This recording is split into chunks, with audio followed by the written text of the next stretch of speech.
फरीद के चेहरे पर गुस्सा। जैसे ही वे घर के अंदर कदम रखते हैं, अरमीन सामने आकर रोती हुई कहती है, मुजरिम पकड़ा गया। लेकिन फरीद का सब्र टूट चुका होता है। वह आगे बढ़कर जोर का थप्पड़ अरमीन के चेहरे पर दे मारता है। शर्म आनी चाहिए तुम्हें, अपने ही बेटे हमजा के बिजनेस को आग लगवा दी तुमने। अरमीन जमीन पर गिरती हुई कहती है, मैंने जो किया गलत था, पर मैं फरीद चीख उठता है, जो तुमने तो हद ही कर दी। हमजा आंखों में आंसू लेकर कहता है, अम्मी मैं आपको कभी माफ नहीं करूंगा। आपने मेरे बच्चे की जान तक ले ली। मैं आज तक सोचता था आप सिर्फ गुस्सा करती हैं, पर आप इतनी गिर सकती हैं, कभी सोचा भी नहीं था। अरमीन चीख कर रो देती है, हमजा बेटा मेरी बात सुनो। लेकिन तभी पीछे से पुलिस आ जाती है। मिसेज अरमीन फरीद आपको हमजा के बिजनेस में आग लगवाने और एनजीओ में धोखा देने के जुर्म में गिरफ्तार किया जाता है। अरमीन पुलिस के सामने गिर गिर कर कहती है, मुझे एक मौका दे दो। फरीद, हमजा मुझे मत ले जाओ। इतनी देर में अलीजे सांस फूलती हुई अंदर दौड़ कर आती है। हमजा, निमरा घर पर नहीं है। हमजा सीधा निमरा के कमरे की तरफ दौड़ता है। दरवाजा खोलता है तो कमरा खाली और बिस्तर पर एक फोल्ड किया हुआ लेटर रखा होता है। हमजा लेटर उठाता है, माँ मैं इस घर से जा रही हूँ, मैं कभी वापस नहीं आऊंगी। आप सबसे बहुत प्यार किया, लेकिन मैं किसी का बोझ नहीं रहना चाहती। निमरा। यह पढ़ते ही फरीद हमदानी के पैर लड़खड़ा जाते हैं। हमजा मेरी बेटी, मेरी निमरा।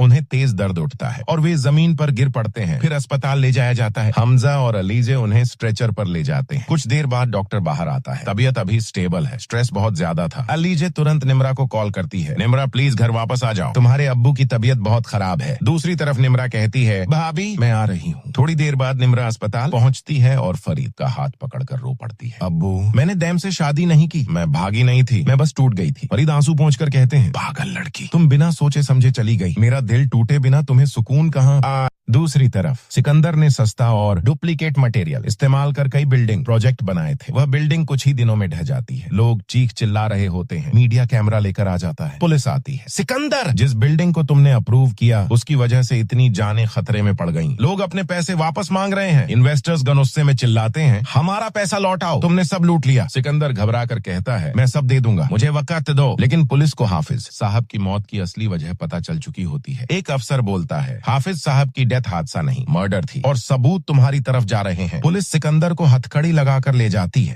कोर्ट में फैसला होता है, तमाम सबूत सिकंदर के खिलाफ हैं। तुम्हें सजाए उम्र कैद सुनाई जाती है। जब अलीजे को सिकंदर की गिरफ्तारी की खबर मिलती है, वह तुरंत जेल पहुंच जाती है। सिकंदर हैरान, तू यहाँ मुझे देखने? अलीजे बोलती है, मैं आज अपनी बहन का बदला लेने आई हूँ। सिकंदर का चेहरा जम जाता है। कौन बहन? मैं अनुषा की छोटी बहन हूँ। सिकंदर के चेहरे पर शौक, गुस्सा और नफरत एक साथ उभर आते हैं। अगर मुझे यह पहले पता होता तो मैं तुझे रास्ते से हटा देता। अलीजे मुड़कर कहती है, तुम्हारा वक्त खत्म हो चुका सिकंदर, अब तुम सिर्फ सजा भुगतो। उधर फरीद हमदानी दैम को घर बुलाते हैं। वह निमरा के सर पर हाथ रखकर कहते हैं, मैं तुम दोनों की शादी अपने हाथ से कराऊंगा। फिर शादी का दिन आता है। घर सजाया हुआ, हर तरफ मुस्कुराहट। मौलवी साहब